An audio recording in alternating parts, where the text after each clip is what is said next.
In today's video, I want to compare the Fujifilm XT5 up against the Nikon ZF. A bit of a battle between full frame and APS-C, Fujifilm versus Nikon. This is from my ownership of these two cameras, and I'll be focusing on my user experience rather than just comparing the specs on paper. So let's just jump right into it.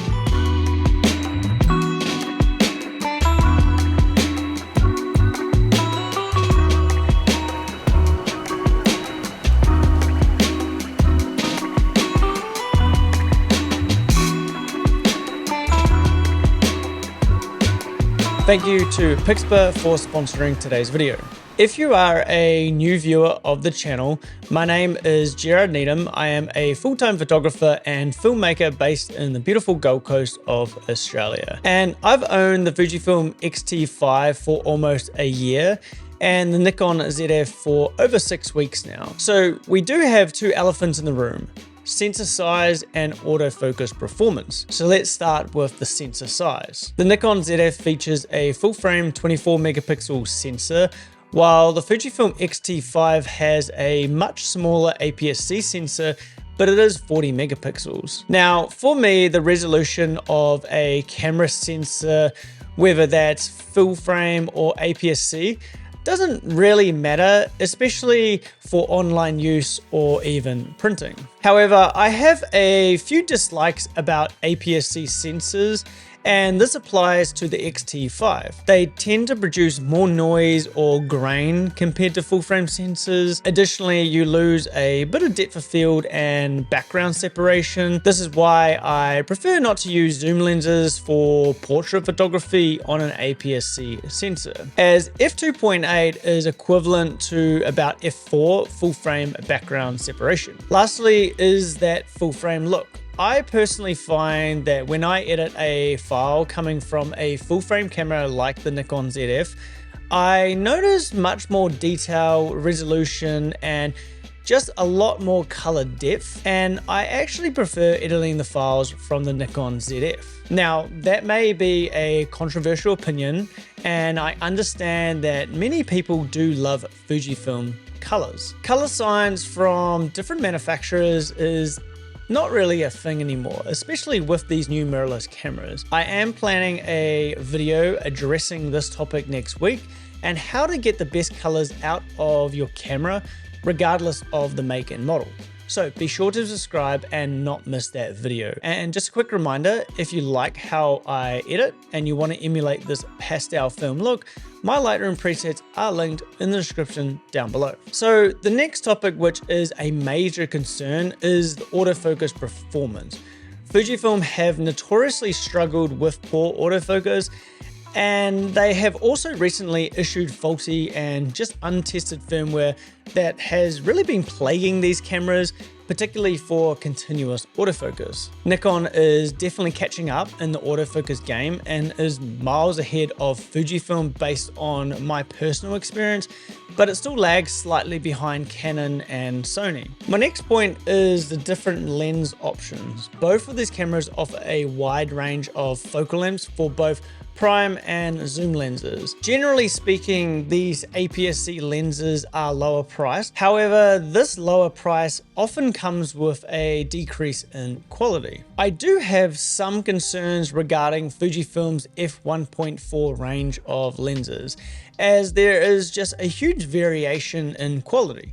For example, the 16mm f1.4 does not match the quality of the 18mm f1.4. If you're trying to build out a kit with these lenses, you will find that the autofocus, sharpness, and especially the color rendering are just all over the place. I'm also concerned about Fujifilm's prices, and I feel their lenses are overpriced when compared to Nikon's range. Also, Sigma have a fantastic f2 contemporary range of lenses like this 50mm, which is cheap, and in my personal experience, this lens is optically superior than the Fujifilm 33mm f1.4. These two lenses are nearly the same size and weight, providing the same field of view and also the same depth of field. So the best options for the Nikon ZF are these Sigma f2 contemporary lenses, which you do have to adapt from Sony E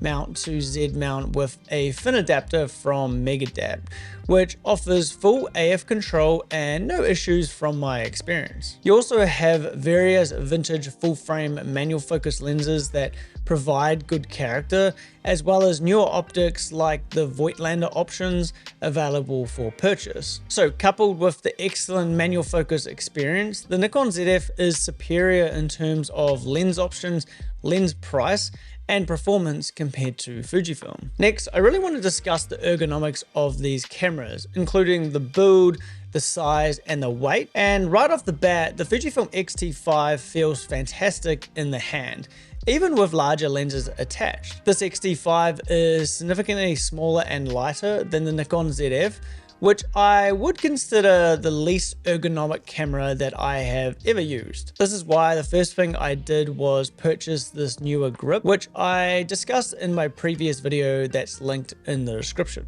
But after handling the Nikon ZF, the XT5 just feels like a complete plastic toy. This is because the Nikon ZF features a full magnesium alloy body and brass dials. In last week's video in the comments section, many people mentioned that the XT5 also has a magnesium alloy body. While this internal casing may be, the outer surface, especially the top, the dials, and the bottom, are definitely made of a cheap plastic that really does scratch easy and will just not develop a nice wear or patina over time like the ZF will. The Nikon ZF is a camera you'll likely buy once, and it may even last a lifetime, making it something that you could actually pass down to your future generations, much like the old Nikon FM2 film camera, for example. That said, the Nikon ZF is considerably larger and heavier than the XT5. Therefore, if build quality is not a priority for you and you plan to travel frequently, I think the XT5 is a much better option. Alright, I want to quickly and briefly discuss video. Even though this is primarily a photography channel, I often take a lot of B-roll and film these talking head videos. Additionally, I am a professional videographer. My main line of work is being wedding films and wedding photography. So the Fujifilm X-T5's f-log2 has a base ISO of 1000, and on an APS-C sensor, this combination results in quite a lot of noisy footage straight out of the camera. The camera also suffers from pretty bad rolling shutter due to the low or slow readout speed. If you want downsampled 4K footage, you must crop into the sensor even more. I find that shooting at 4K 25 frames per second, which is what I use, at f-log2 at the base ISO results in okay usable footage. However, when comparing it to the Nikon ZF, which has a full frame sensor, you will notice much less noise. The Nikon ZF has a base ISO of 800 for N-log and a much faster readout, and is actually oversampled from 6K to 4K with no crop, and the footage just looks gorgeous. The color quality of the Nikon ZF, especially with the red LUTs, looks fantastic and has actually become my favorite log profile for color grading. Also, the ZF stabilization is better than the X-T5. So without a doubt, the Nikon ZF is significantly better for video compared to the X-T5. Alright, the last topic, which is probably the most interesting I want to discuss, is the price difference. The Nikon ZF has a retail price of $2,000 USD, while the X-T5 is priced at $1,700 USD. So that's only a $300 difference. So considering the system as a whole, the Nikon ZF is a better value for money because the lenses are superior and just more affordable. This means you'll save money when building out a kit, and you'll not experience the lens inconsistency like you do with Fujifilm. The Nikon ZF is a much more superior camera in terms of performance, build quality, the reliability, and right out of the box, the firmware is up to date, eliminating the need for continuous updates that has been leading to poor performance with Fujifilm cameras. So I'm currently torn between these two cameras. On the one hand, the ZF is a much better camera. It performs miles better at a similar price to the XT5. However, the ZF is quite heavy and large to carry around. When taking travel images, I don't really need a lens at f1.4. I generally shoot at f8, which keeps everything in focus, and f8 is where most lenses perform the best optically. I really enjoy traveling with the Fujifilm XT5, especially with this 18 to 55mm lens. However, the reliability of this camera has let me down, which is something that I have discussed in last week's video. One aspect I just haven't touched on is the film simulations. I believe Fujifilm have excelled in this area. Personally, I don't use these film simulations, but I do like the look of the Astia Soft when taking photos, as it is a similar color and tone to my presets. I've also been looking into Nikon's version of film simulations, which appear more advanced and can be tweaked from a website. However, the downside is that you just can't add grain. Like, really, Nikon? No grain? There is something that I really love about the Fujifilm XT5 that I really just cannot put my finger on.